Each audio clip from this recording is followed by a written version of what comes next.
হ্যাঁ, শুধু সাইফ, অন্য কেউ না। সাইফকে কেন পছন্দ? ওর খেলা ভালো লাগে আমার কাছে অনেক, ও ভালো খেলে অনেক। খুবই ভালো লেগেছে আজকের খেলা। নুরুল হাসান সোহান খুবই ভালো একটা ইনিংস খেলেছে। তিনি যথেষ্ট পরিমাণ ভালো খেলেছেন। হ্যাঁ, আমরা আসলে একবার চলে যেতে চেয়েছিলাম, তারপরেও যে তিনি মানে তার যখন আমরা খেলা দেখলাম যে তিনি ধরে রেখেছেন, পরে আমরা ওয়েট করলাম এবং জয়টা উপভোগ করলাম। হ্যাঁ, অবশ্যই বলা যায়, কারণ হচ্ছে এতদিন পরে এরকম একটা প্রতিদ্বন্দ্বিপূর্ণ ম্যাচ দেখলাম। যেহেতু আমরা ভারতে যাইনি, আমাদের মনে একটা ক্ষোভ ছিল, আমাদের মনে একটা চাওয়া ছিল, সেক্ষেত্রে আমরা এটা থেকে আমরা কিছুটা হলেও আমরা ঘাটতি পূরণ করতে পেরেছি এবং আমরা বিশ্বকে দেখাতে পেরেছি যে আমরাও পারি। অদম্য বাংলাদেশ। ধন্যবাদ সবাইকে। বিশ্বকে আমরা দেখাতে পেরেছি আমরা থেমে থাকার জাতি না, আমরাও হচ্ছে প্রতিরোধ করতে পারি এবং হচ্ছে আমরাও হচ্ছে ন্যায্য অধিকার আদায়ের জন্য আমরা হচ্ছে যে কোনো আমরা ইভেন্টকে আমরা মানে পরিত্যক্ত করতে পারি এবং হচ্ছে আমরা আমাদের নিজেদের দেশের মানকে বজায় রাখার জন্য আমরা যে কোনো সিদ্ধান্তকে মেনে নিতে পারি। এখন যে কোনো ব্র্যান্ডের পুরাতন এসি বদলে নতুন ওয়ালটন এসিতে উপভোগ করুন 25% ছাড়। আরেকটা বিষয়, বাংলাদেশকে সমর্থন দেওয়ার জন্য পাকিস্তান ভারতের ম্যাচটা বয়কট করেছে, এই বিষয়টা কিভাবে দেখছেন? এই বিষয়টাকে আমরা অবশ্যই অ্যাপ্রিসিয়েট করি, কারণ হচ্ছে পাকিস্তান যেটুকু দেখিয়েছে অন্যান্য কোনো কান্ট্রি এতটুকু দেখায় নাই। সেক্ষেত্রে ন্যূনতম হলে একটা ম্যাচ তারা বয়কট করেছে এবং চির প্রতিদ্বন্দ্বী আমাদেরও প্রতিদ্বন্দ্বী ভারত, কারণ হচ্ছে তারা আমাদের কাছে অন্যায় করেছে। আমরা যে ন্যায্য অধিকারটুকু পাওয়ার কথা ছিল, দেখেন আইসিসিতে যখনই কোনো ইভেন্ট আসে, যদি ভারত পাকিস্তান ম্যাচের কথা বলা হয়, তখন যদি ভারত কোনো আবদার করে, ওইটা হচ্ছে কিন্তু সবাই মানে হ্যাঁ ভোট দেয় বা ওটা হচ্ছে আইসিসি পালন করে, কিন্তু আমরা বৈষম্যের শিকার হয়েছি। সেক্ষেত্রে পাকিস্তানকে অবশ্যই ধন্যবাদ দেওয়া দরকার। পাকিস্তান আমাদের ভাই কিনা এই প্রশ্নটা আসলে একটু ডিফিকাল্ট। এক সময় হচ্ছে পূর্ব পাকিস্তান এবং পশ্চিম পাকিস্তান ছিল, সেক্ষেত্রে বলা যেতে পারে যে অবশ্যই যেহেতু আমাদের পাশে দাঁড়িয়েছে, সেক্ষেত্রে তারা আমাদের কল্যাণকামী। আমি হয়েছিল যে ধূমকেতু সাপোর্ট করছিলাম।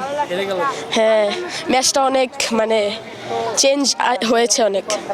এই ধূমকেতু তো একটা ন্যাশনাল টিম, হ্যাঁ, তারাই যদি হেরে যায়, হ্যাঁ, ওয়ার্ল্ড কাপে গেলে কি করতো? ওয়ার্ল্ড কাপে মানে গেলে কষ্ট হয়ে যেত, সবাই তো মিলেমিশে খেলা লাগবে, এজন্য। এখানে কি মনে হলো ল্যাকিংসটা কি হারার পিছনে? হয়েছিল যে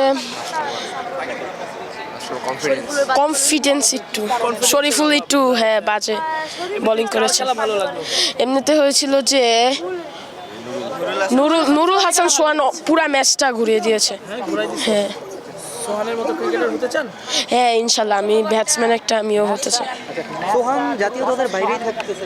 খুবই ভালো লাগছে ভাই, অনেকদিন পর নুরুল হাসান সোহানের অন্যতম সেরা ইনিংস এটা ভাই, দেখার মতো ছিল ভাই, অসাধারণ শট। বাট একটা জিনিস খারাপ লাগতেছে, লাস্ট ওভার যদি মুস্তাফিজ আসতো ম্যাচটা অন্য কিছু হতো, বাট মুগ্ধকে দিছে, তাও সে চেষ্টা করছে, কিন্তু ভাগ্য খারাপ, কিছু করতে পারে না। কিন্তু খেলা খুব ভালো লাগছে, আমাদের টাকা উঠে গেছে। ধূমকেতু দলটাতে সব হচ্ছে জাতীয় দলের ক্রিকেটাররা খেলছে, যারা এবার বিশ্বকাপ খেলতে যাওয়ার কথা ছিল, সেই দলটাকে হারিয়ে দিল, এই বিষয়টাকে কিভাবে দেখছেন? আমি নিজের মতামত যদি বলি, সেক্ষেত্রে বাংলাদেশ জাতীয় দলে কিছু পরিবর্তন দরকার, কারণ এই টিম নিয়ে বিশ্বকাপ খেলাটা উচিত না। এখানে কিছু আছে, কারণ আপনি দেখেন যে মিডল ওভারে বাংলাদেশের কিন্তু অনেক কম রান আসছে, সেখানে আরও ভালো ইনপুট করার দরকার ছিল। তাহলে ভাই ভালো হয়েছে না বিশ্বকাপ না খেলে? হ্যাঁ, আমার মতে ভালো হয়েছে ভাই, আমার মতে ভালো হয়েছে ভাই। আমার এই টিম নিয়ে না যায়, এই যে এখানে প্র্যাকটিস ম্যাচে আইরা যেতেছে ভাই, কি দরকার ভাই এই টিম নিয়ে আমি যাবো? আমার কিছু পরিবর্তন আনেন, ভালো ভালো কিছু পরিবর্তন আনেন, ইনশাল্লাহ আমরা ভালো জায়গায় গিয়ে আরো ভালো করবো ভাই।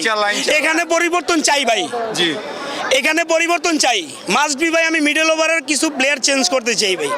আপনি যদি ব্যাটিং না বিশ্বকাপ তো পরের সাবজেক্ট ভাই, আপনি মিডল ওভার রেগুলার চেঞ্জ করেন ভাই। জি দেখছি। আপনার পছন্দের ক্রিকেটার কে? লিটন দাস।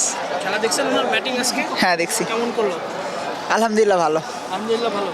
যে দলটা হারলো, এই দলটা তো মানে বিশ্বকাপে খেলার কথা ছিল, তারা তো হেরে গেল একটা দলের কাছে, যে দলের কেউই আসলে বিশ্বকাপের দলে ছিল না। এটাকে আসলে কিভাবে দেখছেন? মানে এখানে যদি হেরে যায় তাহলে বিশ্বকাপে গেলে তো আরও বাজে অবস্থা হবে। এটা আসলে কপাল, ম্যাচটা আসলে লিটন দাসের মানে যেই দলটা ওইটাতে জিতার কথা ছিল, কিন্তু লাস্টে হাবিবুর রহমান সোহানের জন্য। সোহানের জন্য সোহানের মানে অপরাধটা কি ছিল? অপরাধ ছিল না, অনেক ভালো ব্যাটিং ছিল, চমৎকার কয়েকটা শট ছিল। নুরুল হাসান সোহান শরীফুল এখানে নুরুল অনেক হাসান সোহান অনেক ভালো ব্যাটিং করছে। শরীফুল এখানে অনেকগুলা ভুল করছে, লাস্ট ওভারে এসে ফুল টাচ দিয়ে দিছে। এটা ঠিক হয় নাই। না, ফার্স্টেরটাই ফুল টাচ দিয়ে দিছে। ক্রিকেট এটা বলা যায় না, সব কিছু হইতে পারে। আসলে আজকের খেলাটা কেমন লাগলো? খুবই ভালো লেগেছে আজকের খেলা।